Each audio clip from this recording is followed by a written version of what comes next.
జగన్ గారు వచ్చిన కానించి కాపు సంఘం కాస్త పైకి వచ్చిందండి. కాపు సంఘానికి గుర్తించింది ఆయన గారు. నిరుపేదలుగా ఉన్న కాపు అక్క చెల్లెమ్మలకు వైఎస్ఆర్ కాపు నేస్తమని పథకానికి రూపొందించడం జరిగింది.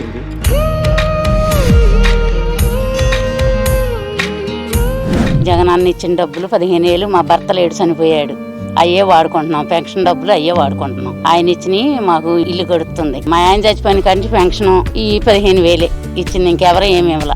మాకు 2 సంవత్సరాలు వచ్చినాయి ఆయన డబ్బులు. జగన్ అన్న ఇప్పుడు 3వ సంవత్సరం ఇది. కాపు నేస్తాం. ఇంట్లోనే కూరగాయలని బియ్యమని అన్ని తెచ్చుకుంటున్నాం, శుభ్రంగా తింటున్నాం. ఏ ఇబ్బంది లేదు మాకిక. ఆయనకే ఓటేస్తాం మేము.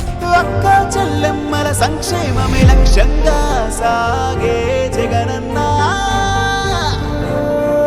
మా ఆయన గారి ఫంక్షన్ వస్తుంది, మాకు కాపు నేస్తం పడుతుంది. మళ్ళానేమో డ్వాక్రాలో పావుల రుణాలు పడ్డాయి. మా పిల్లలకు కూడా అమ్మఒడి కూడా పడుతుందండి. మాకు జగన్ గారేనండి కాపు సంఘానికి గుర్తించింది ఆయన గారు. ఆయన వచ్చిన కాడి నుంచి మాకు డబ్బులు పడుతుంది. కాపు నేస్తం మా ఇంటి అవసరాలకి ఉపయోగపడుతుందండి. ఇప్పుడు దాకా ఈ ప్రభుత్వం వచ్చాక మాకు ఇళ్ల స్థలం వచ్చింది, ఇల్లు కూడా కట్టుకుంటున్నాం అండి. ఇప్పుడు దాకా ఇంటికే ఉంటున్నాము.